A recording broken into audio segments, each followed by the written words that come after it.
Selamat pagi semua. Kita ketemu lagi. Kali ini materinya tidak susah-susah kali ini. Kita melanjutkan dari tugas pembentukan kelompok kemarin karena mata kuliah pengantar kewirausahaan ini luarannya itu adalah proposal PKM kewirausahaan, maka kelompok yang sudah dibentuk kemarin dan kemarin sudah ancang-ancang itu bersama senior-senior kita bentuk kelompok dan menentukan judul-judul PKM-nya, tetapi tidak terlepas dari itu dan tidak terikat dengan yang sudah kita pelajari beberapa minggu lalu bersama, serta pembentukan kelompok itu, bahwa Anda masih boleh untuk mengganti judul proposalnya setelah mendengar penjelasan saya hari ini. Jadi kita masih saling mengisi, dan saya berharap bahwa proposal PKM nanti yang merupakan luaran dari mata kuliah ini akan tercapai dengan baik. Jadi harapan saya itu PKM kewirausahaan maupun PKM teknologi. Jadi ada dua yang bisa kita pilih, teknologi atau PKM kewirausahaan. Jadi kalau kewirausahaan itu kita akan membuat proposal untuk pendanaan modal usaha kita. Sedangkan proposal PKMT itu PKMT itu teknologi, itu juga sama proposalnya dengan tujuan untuk pendanaan usaha, di mana usahanya berbasis teknologi. Misalnya kita membuat website untuk membantu suatu kelompok tertentu atau untuk membantu perusahaan tertentu, di mana perusahaan atau kelompok usaha ini memiliki kesulitan dalam hal teknologi. Jadi misalnya ada kelompok usaha tenun yang ada di desa, kita bisa membuat website teknologinya untuk melakukan pemasaran secara online dan lain sebagainya. Jadi itu gambaran yang untuk teknologi. Jadi PKM teknologi maupun PKMK kewirausahaan itu tidak berbeda. Bedanya itu hanya sedikit sekali, yaitu yang teknologi itu kita menghasilkan aplikasi untuk mendukung kegiatan mereka.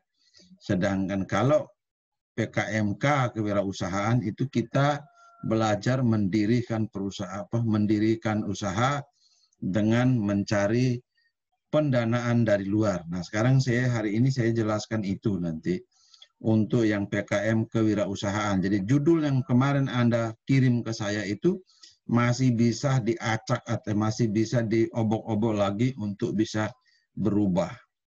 Baik, saya ke materi, saya share dulu materinya, screen-nya.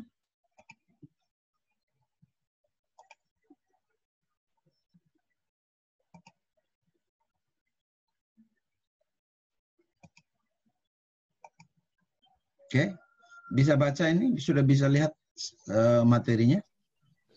Bisa, Pak. Sudah, Pak. Ya. Bisa, Pak. Oke, Sudah, Pak. perencanaan. Jadi perencanaan atau rencana bisnis plan, di mana saya ambil penjelasan mengenai proposal usaha.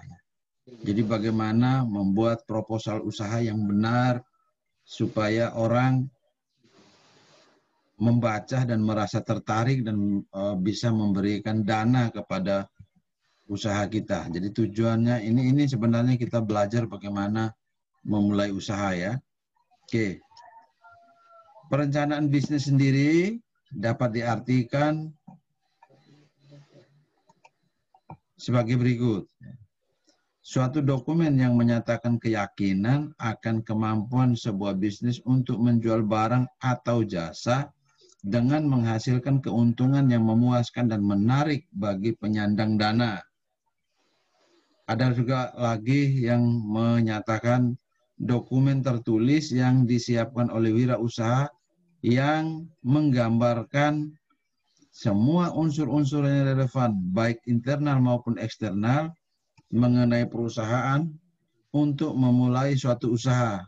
Dan isinya sering merupakan perencanaan terpadu menyangkut pemasaran, permodalan, manufaktur, dan sumber daya lain. Jadi proposalnya itu benar-benar ketika orang baca, orang akan diberi gambaran apa yang akan kita lakukan, apa yang akan kita buat untuk mencapai suatu keuntungan dari sebuah kegiatan itu. Nah, ini pemahaman atau pengertian dari apa yang dimaksudkan dengan rencana bisnis atau proposal usaha tadi. Oke, kita lihat poin-poin apa yang harus dilakukan dalam membuat sebuah proposal usaha. 1. Harus menentukan ide usaha. Idenya harus kita tentukan dulu ya. Kemarin beberapa minggu yang lalu itu senior kita semester 7 sudah membantu bagaimana menemukan sebuah ide usaha. Tapi saya boleh katakan di sini kalau memang waktu itu terburu-buru, Anda masih boleh mengganti ide usaha Anda ya. Jadi setelah mendengar ini, oh saya punya ide usaha ternyata seperti ini. Masih bisa berubah-berubah ya. Karena nanti bimbingannya sama saya. Menentukan ide usaha ini ada beberapa poin, yaitu 1, membuat usaha yang benar-benar baru. Jadi usahanya benar-benar baru. Jadi kalau usaha benar-benar baru ya belum pernah ada. Nah ini yang ide kita harus, oh ini saya cari di internet, ternyata tidak pernah ada usaha itu. Nah, kita pernah juga ikut webinar bersama orang dari Sulawesi, waktu itu saya ingat hari Minggu ya. Itu banyak sekali kalau Anda mau melihat atau mencontek usaha-usaha yang pernah diajukan ke Kemenristek, Kemendikbud, itu banyak sekali. Nanti saya kasih kalau mau lihat nama-nama usahanya, nanti kita akan cari di internet juga ada. Yang kedua, mengembangkan usaha yang telah ada. Jadi usaha sudah ada. Jadi kalau Devi sudah punya usaha, tinggal dikembangkan. Gitu ya. Jadi Devi misalnya kalau mau, oh saya mau PKM kewirausahaan, boleh. Berarti kita mendirikan sebuah usaha atau mengembangkan usaha yang telah ada. Ya. Tapi kalau Devi mau, Pak, saya mau membuat atau mengembangkan usaha yang telah ada, tetapi bukan usaha saya, tetapi usaha mitra. Misalnya Bapak punya usaha itu ya, Devi ya. Kita bisa bantu, Devi bisa bantu dengan mencari uang untuk membiayai usaha mitra. Ya, usaha mitra siapa punya? Bapak punya. Namanya sudah ada, stempelnya sudah ada, pemiliknya siapa sudah ada, sudah jelas. Jadi itu yang akan menjadi PKM teknologi gitu. Selama Bapak punya usaha itu dianggap sebagai mitra. Jadi nanti ada lampirannya yang harus ditandatangani oleh mitra usahanya bahwa saya membutuhkan itu atau saya mau bekerja sama dengan Devi Natalia untuk peningkatan usaha saya berbasis teknologi, misalnya seperti itu. Jadi boleh-boleh saja ya. Kalau sudah ada usaha kewirausahaan, sudah ada toko, kios atau usaha yang lain, jualan online juga bisa kita ide usahanya kita kembangkan dari situ. Yang ketiga, kita meniru usaha yang lain yang telah ada. Ini boleh kita meniru, tetapi hati-hati ya. Kalau menirunya sama persis ya kemungkinan orang tidak terlalu yakin membaca rencana atau proposal kita. meniru tetapi ada keunikan tersendiri. Jangan sampai benar-benar meniru yang ada di internet dan lain-lain. Nah, ini yang juga sangat riskan sekali, sehingga kalau mau meniru ya benar-benar memunculkan sesuatu yang lebih unik. Oke. Kemudian kita yang kedua. Ya. Yang kedua adalah menentukan nama perusahaan, menentukan nama usaha. Nah, poin ini sederhana namun sangat menentukan ya. Kita harus menentukan nama usaha saya itu apa. Pak, saya baru memulai membentuk usaha saya. Ya harus ada nama. Kalau nama tidak ada ya susah.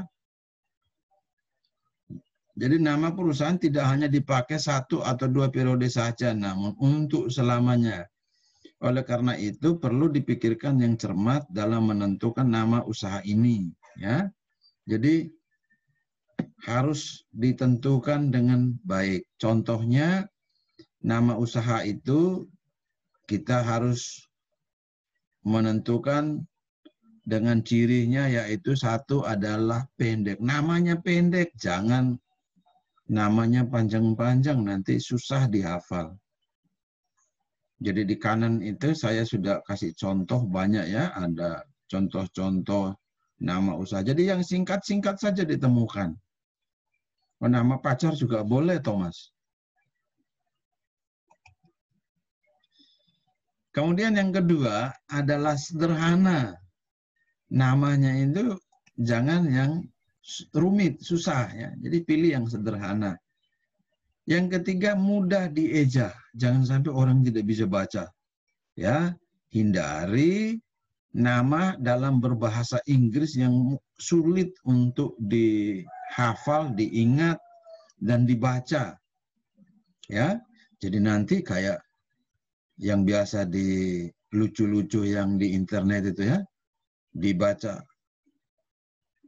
A, K, U, karena yang dia baca itu pakai baju polisi, jadi bacanya polisi. Nah, ini karena susah ya.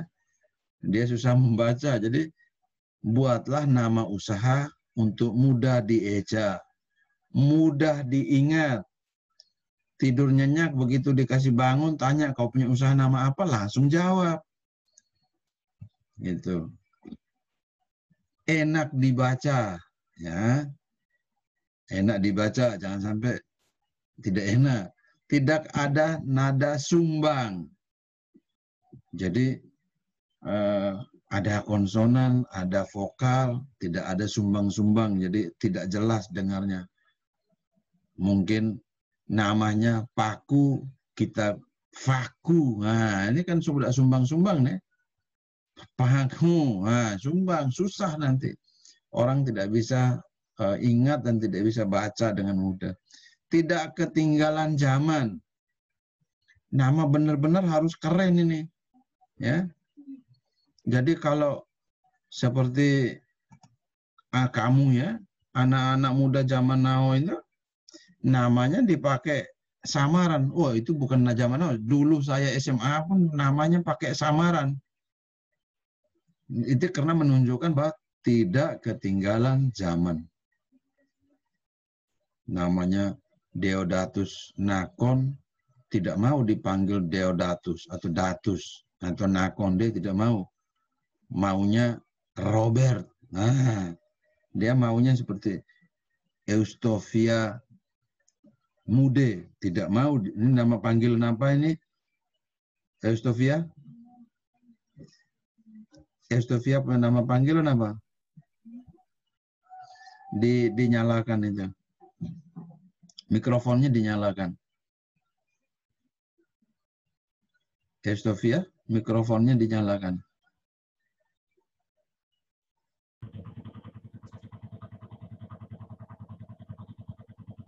Nama panggilannya apa, Eustofia? Estin, Pak. Estin tuh kan, tidak mau ketinggalan. Ya. Seni-seni orang yang dia bilang. Yosep Roga Mesa. Nama panggilannya apa, Yosep?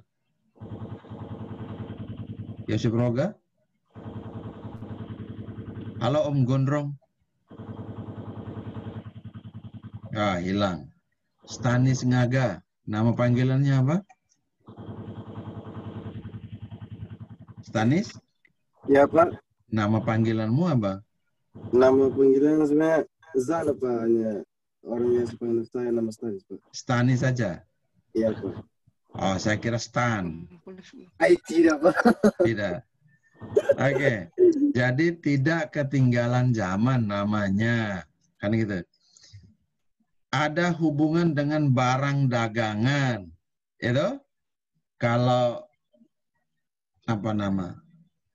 Sepatu, mau jualan sepatu pasti ada hubungan dengan shoes. Ya. Kalau jualannya mebel pasti ada namanya mebel. Nusantara Mebel. Nah, kalau ada hubungannya dengan transportasi pasti namanya Trans. Nah, ya, Estin Trans. Ini ada hubungannya dengan transportasi. Jadi seperti itu. Kalau ini yang saya contoh di sini nih ada Klub Bali. Nah, kenapa? Karena Bali itu tenar. Tapi kalau misalnya kamu ende itu tenar, maka kita bisa membuat ende trans. Bisa. Oh, ternyata itu apa? Usaha travel di ende. Nah, bila diekspor gampang dibaca oleh orang di luar negeri. Jangan sampai orang susah membaca. Misalnya BB. Jadi misalnya Gertrudis BB. Nah, ini ada cerita. Ini untuk orang Bejawa ini. Franciscus Beo. Kau dengar baik-baik. Jadi ada ibu-ibu namanya itu namanya Gertrudis BB. Jadi BHE. Ya. Dia datang terlambat hari itu ke sekolah. Dia ibu guru. Sampai di sekolah ternyata ada pengawas yang lagi berkunjung. Pengawas tanya, "Ibu, nama ibu siapa?" Datang terlambat ini. Dia bilang, "Nama saya Gertrudis BB." Pakai BH kah tidak? BHE ya. Pakai BH kah tidak? Tadi saya buru-buru Pak, jadi saya lupa pakai BH. Nah, padahal yang dimaksudkan adalah nama yang BHE itu. Jadi nama usaha jangan yang susah-susah, nanti susah dibaca oleh orang. Apalagi bule di luar negeri misalnya. Pikirkan memang. Tidak menyinggung perasaan kelompok atau orang lain atau tidak negatif. Nama usaha tidak boleh menyinggung orang lain. Dapat memberi sugesti pada pengguna produk tersebut. Ya, jadi itu ya. Jadi kalau yang berhubungan dengan transport tadi biasanya orang pasang ada transnya. Yang berhubungan dengan internet, misalnya dia buka usaha warnet, dia ada nama netnya di belakang. Yang jualan online pasti ada kata online-nya di belakang dan seterusnya. Oke. Yang ketiga, membuat executive summary. Ringkasan. Ini perlu. Harus ada ringkasan ya di proposalnya. Nah, merupakan penjelasan singkat mengenai isi proposal yang diberikan. Maksimum 1 halaman yang dapat mencakup semua isi proposal bisnis yang kita ajukan. Dan mampu memberi kesan menarik dan meyakinkan secara cepat. Jadi kita tulis di 1 lembar, ya, tulis di 1 lembar secara singkat, padat, dan jelas. Begitu baca di situ sudah tergambar secara keseluruhan usaha kita. Tuh. Jadi kalau di file presentasi pun ada sumber pendanaan yang biasanya meminta untuk kita presentasi. Itu kadang-kadang mereka tidak mau lebih dari 3 menit. Rata-rata kalau presentasi proposal usaha maksimal 3 menit. Jadi benar-benar kita sampaikan dengan baik karena kita harus membuat eksekutif summary-nya dulu. Ya, jadi ringkasan harus kita buat dengan baik. Yang keempat, membuat pendahuluan. Nah, pendahuluan isinya apa?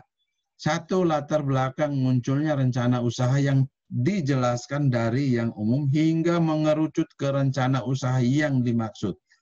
Omong secara umum, mengerucut sampai di usaha kita. Jadi misalnya kita omong, saya mau usaha jual cengkeh misalnya.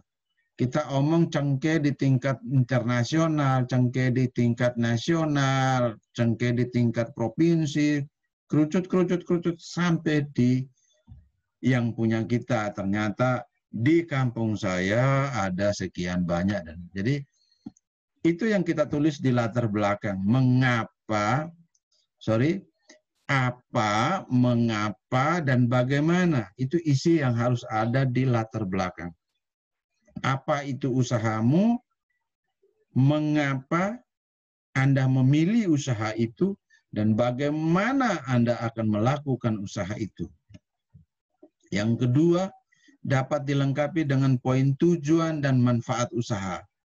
Nanti di e-learning kan sudah saya posting contoh proposal PKM kewirausahaan. Silakan diobrak-abrik di sana, disesuaikan. Itu hanya contoh kewirausahaan. Untuk PKM teknologi saya belum kasih contoh. Siapa yang mau teknologi ya? Maria Natalia Devi, kalau mau teknologi join dengan bapaknya, bantu bapaknya boleh.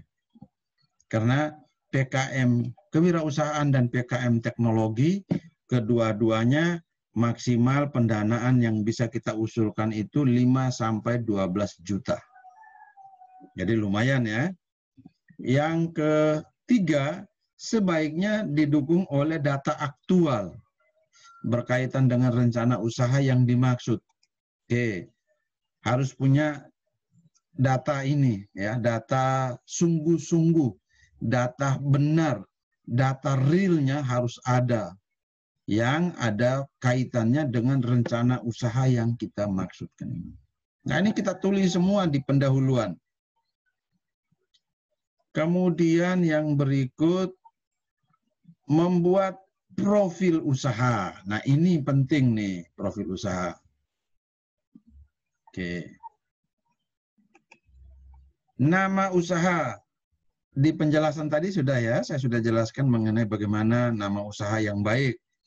Harus ada profil usaha. Jangan kita ajukan nama usaha belum kita buat. Nah, ini tidak baik. Yang kedua, produk, barang atau jasa yang akan ditawarkan. Bila perlu, berikan ilustrasi visualnya dan jelaskan keunggulannya. Ya, bila perlu sudah ada gambar produknya. Kemudian ada penjelasannya. Keunggulan dibandingkan dengan orang punya usaha sebelumnya itu apa? Harus jelas. Jasa pelayanan tambahan yang akan diberikan bila ada. Jadi keunikan atau kelebihan dari yang sebelumnya itu apa? Itu bisa kita tambahkan. Lokasi usaha lengkapi dengan peta atau foto lokasi. Kita bisa menggunakan Google Map. Oke, jadi ambil dari Google Map itu lokasinya di mana, ditandai, di crop, dan dimasukkan ke dalam profil usaha kita. Wajib harus ada itu. Kalau tidak ada, orang tidak percaya, karena orang tidak tahu Ende itu ada di mana kalau mau buat di Ende. Mau buat di Nuabosi ada di mana, orang tidak tahu. Jadi berada misalnya di Maumere, ya lokasinya di mana. Jadi harus map-nya itu harus map area itu, area kabupaten itu yang bisa tergambarkan.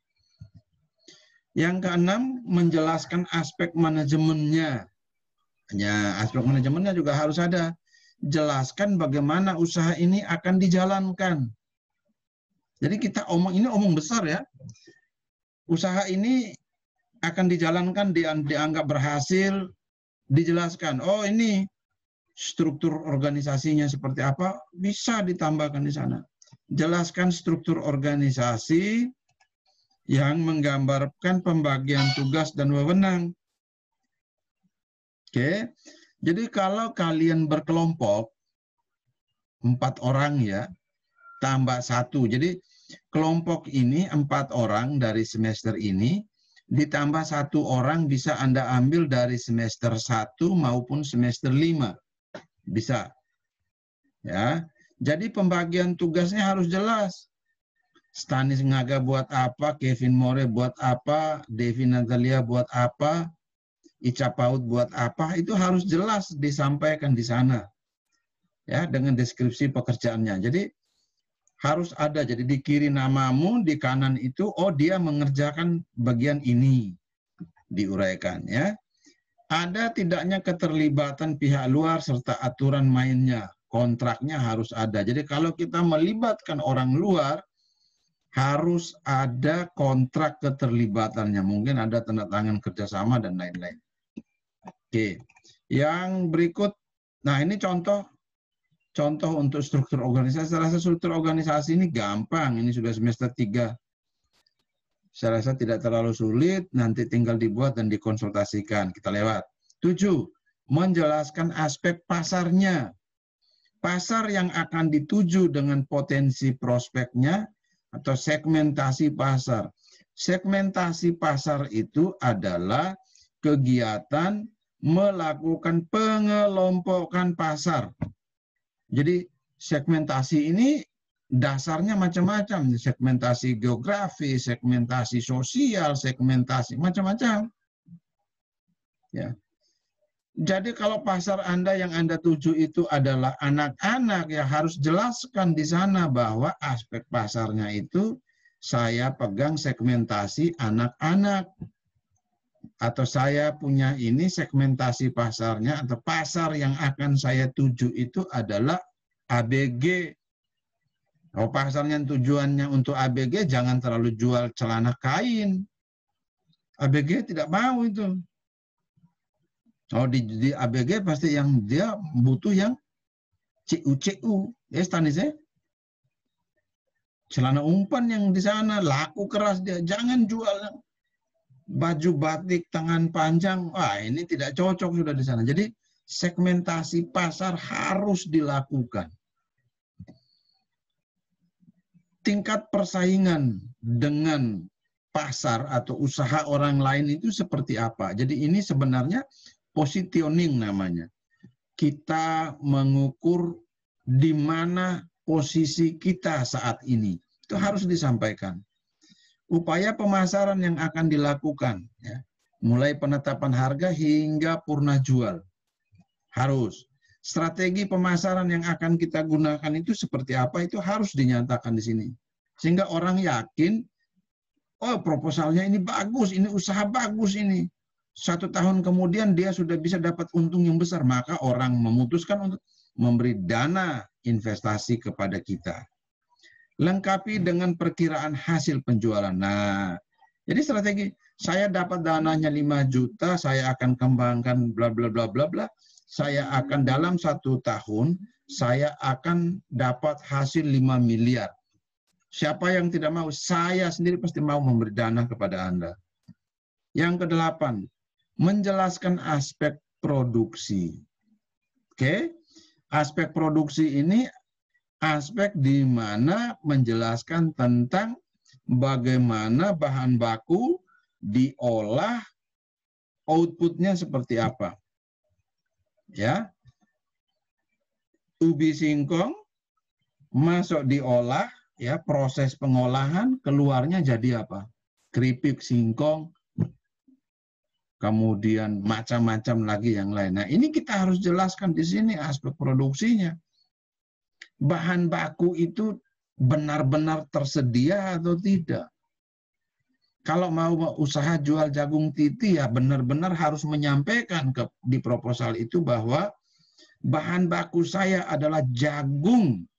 Jagung biji itu benar-benar harus tersedia atau tidak? Ya. Jadi seperti itu, harus jelas. Proses produksi ya harus dinyatakan. Layout proses produksi, lengkapi dengan gambar layout bila perlu. Jadi digambarkan bahwa bahan baku saya sekian, kemudian proses produksinya itu digambarkan. Ini tahapan-tahapan di dalam proses produksinya, harus jelas. Kemudian yang berikutnya, kapasitas. Mampu menghasilkan produk atau outputnya berapa banyak. Perkiraan jumlah targetnya harus disampaikan.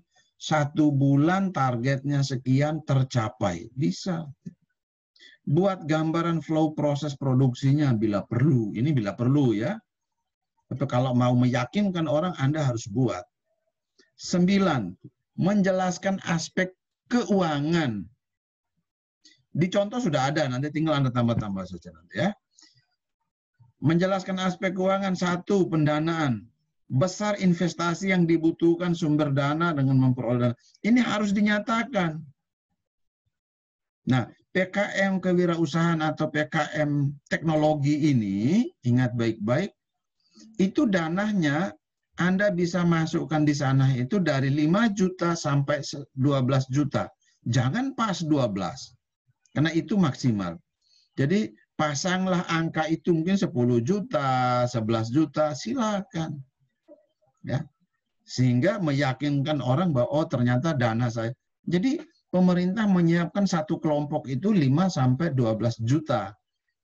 Silakan ajukan di angka kisaran itu. Alokasi investasi, penggunaan dananya harus jelas. Di contoh proposalnya sudah ada, tinggal dirubah-rubah. Jadi contoh proposal yang saya kasih di e-learning ini, jangan kamu utak-atiknya terlalu banyak, tapi sebisanya menggantikan item yang ada di sana. Studi kelayakan yang meliputi aspek ekonomi, teknis, hukum, sosial, ini juga bisa kita lakukan ya. Sehingga dari aspek keuangan ini bisa tergambar dengan jelas. Yang berikutnya adalah lakukan analisis SWOT bila diperlukan. Analisis SWOT ini baik sekali. Nanti di bawah slide saya ada itu. Tapi kalau waktu kita tidak cukup untuk menjelaskan ini, mungkin saya lewatkan. Itu bisa, gampang sudah ada contohnya ya. Jadi bisa juga kita menggunakan analisis SWOT untuk menggambarkan kepada orang. Oke. Nah ini yang tadi penjelasan yang studi kelayakan, ekonomi, teknis, hukum, sosial, pasar, dan lain-lain. Nah ini ya. Poin ini sangat perlu untuk memberi penjelasan dari berbagai aspek, misalnya aspek ekonomi, secara hukum. Kalau secara hukum, usaha saya ini layak karena alasannya ini secara hukum, didukung oleh perda atau peraturan pemerintah daerah sudah mendukung bahwa usaha ini layak dilakukan di Ende, Mere, Nagekeo, atau di mana saja. Kemudian aspek teknisnya seperti apa? Oh ini dukungan teknisnya, seperti ini, ada peralatan teknis yang sudah ada disiapkan, mungkin ada di desa dan lain-lain. Begitupun aspek pasarnya dijelaskan. Nah, tujuannya hanya untuk lebih memastikan bahwa unit bisnis yang akan dijalankan adalah layak, gitu ya. Kemudian ini contoh analisis SWOT-nya. Oke, analisis SWOT-nya ini kekuatan, kelemahan, peluang dan ancaman. Yang ini kesempatan ini biasanya disebut di SWOT itu peluang, ya, peluang dan ancaman. Jadi faktor internalnya dari dalam diri usaha kita itu kekuatan dan kelemahan kita harus sebut. Kekuatannya apa saja? 1, 2. Kekuatannya misalnya bahan bakunya banyak, bahan bakunya mudah didapat, bahan bakunya dekat. Nah, ini kekuatan. Kalau kelemahannya apa? Harus ada kelemahannya disampaikan di sini. Kemudian diuraikan peluangnya apa? Ya. Kemudian ancamannya apa? Kemudian mulai digabung ke sini. Strategi S dan O, strength dan opportunity, ya. Strength, kekuatan dan kesempatan atau peluang, kekuatan ini, menggunakan kekuatan untuk memanfaatkan kesempatan. Ini ada contohnya di bawah. Begitu juga ini ya. Kelemahan strategi SO, WO, ST, dan WT. Nih, ya. Kemudian, ini contohnya, maaf, ini contoh salah satu contoh yang tadi. Oke, nah ini strategi SO misalnya, kekuatan dan peluang. Kekuatannya bahan bakunya mudah didapat, hampir setiap orang membutuhkan, sudah jelas halal. Ini kekuatan produk kita. Nah, peluangnya apa? Ini kesempatan ini peluangnya opportunity.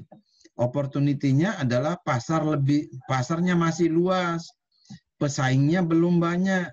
Ada program kredit usaha rakyat. Strategi yang mau saya pakai apa? Produksi sebanyak-banyaknya. Karena bahan bakunya banyak, peluangnya bagus. Tambah outlet, buka di mana-mana cabangnya. Buat harga murah dan terjangkau. Karena pesaingnya juga masih sedikit. Ini contoh. Nah, ini nanti dikonsultasikan dengan saya lagi, tidak apa-apa. Yang ke-10, menjelaskan aspek lainnya. Nah, ini aspek-aspek tambahannya. 1, kendala yang mungkin timbul dan alternatif. Kendala yang mungkin timbul dan alternatif pemecahannya apa saja. Jadwal kegiatan yang menggambarkan tahapan dari persiapan hingga jalannya usaha yang kita buat itu, dan tambahkan informasi yang tidak masuk ke poin-poin yang tadi, namun masih penting. Tapi saya rasa poin-poin yang tadi sudah cukup jelas ya. Jadi proposal harus minimal berisi itu, kemudian perhatikan lampirannya. Ya. Ada yang perlu dilampirkan, misalnya jadwal aktivitasnya, data pendukungnya seperti apa, mungkin ketetapan peraturan pemerintah dan lain-lain. Kemudian rincian perhitungan aspek keuangan. Kalau yang tadi di atas keuangan kita hitung secara keseluruhan ya. 5-12 juta itu kita ambil yang mana. Jadi poin-poinnya jangan dirubah lagi di contoh proposal yang saya kasih itu. Jadi di contoh proposal itu ambil itu, lihat di lampirannya. Di lampiran itu adalah perhitungan lebih detailnya. Itu pun jangan terlalu banyak-banyak rubah. Kalau mirip ya silakan dipakai secara keseluruhan dari item yang ada itu. Kemudian profil lengkap sumber daya yang akan mengelola. Oke, profil lengkap dari kamu punya anggota kelompok. Anggota kelompok ya. Jadi ketua kelompok profilnya seperti apa, anggota 1 seperti apa, anggota 2 seperti apa, ditambah dengan dosen pembimbing. Profilnya seperti apa, itu dilampirkan. Oke, membuat presentasi yang menarik, ini kalau diminta presentasi, kalau tidak diminta tidak perlu dibuat. Oke, proposal. Oke, itu saja ya. Dan ini sudah ada strukturnya di sini. Lebih mudah lagi Anda ambil yang dicontoh saja. Ini salah satu contoh kriteria penilaian yang ada di tahun-tahun sebelumnya seperti ini. Jadi aspek pemasaran itu memiliki penilaian yang besar, yaitu 40%.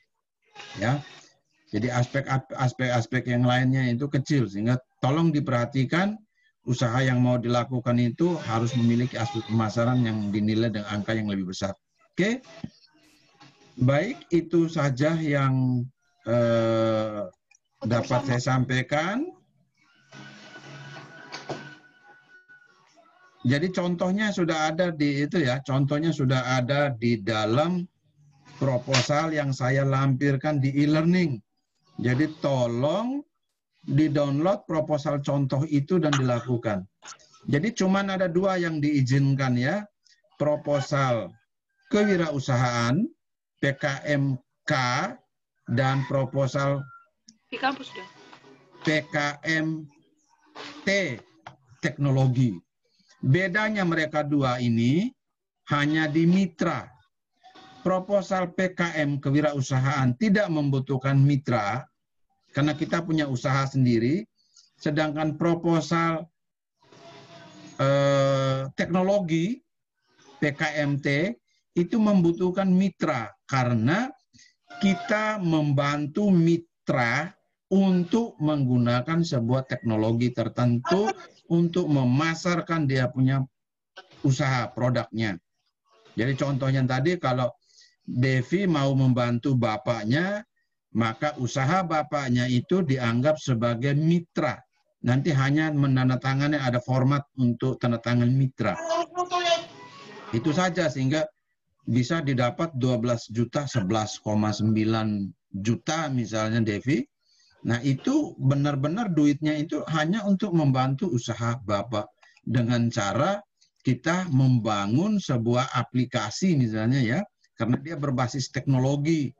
Ya itu artinya bahwa mungkin usaha Bapak itu tidak diketahui banyak orang karena dilakukan secara manual. Jadi promonya tidak ada, kita bisa, oh baiklah kalau begitu saya melakukan promo terhadap usaha Bapak saya.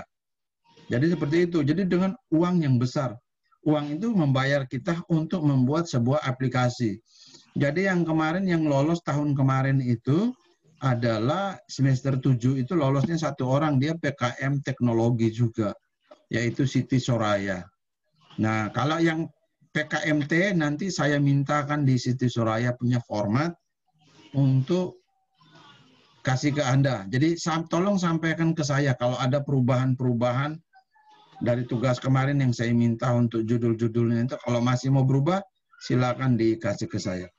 Jadi itu saja yang bisa saya sampaikan di pertemuan ini, hanya untuk penjelasan bagaimana membuat bisnis plan, ya, bisnis plan atau bagaimana membuat proposal usaha.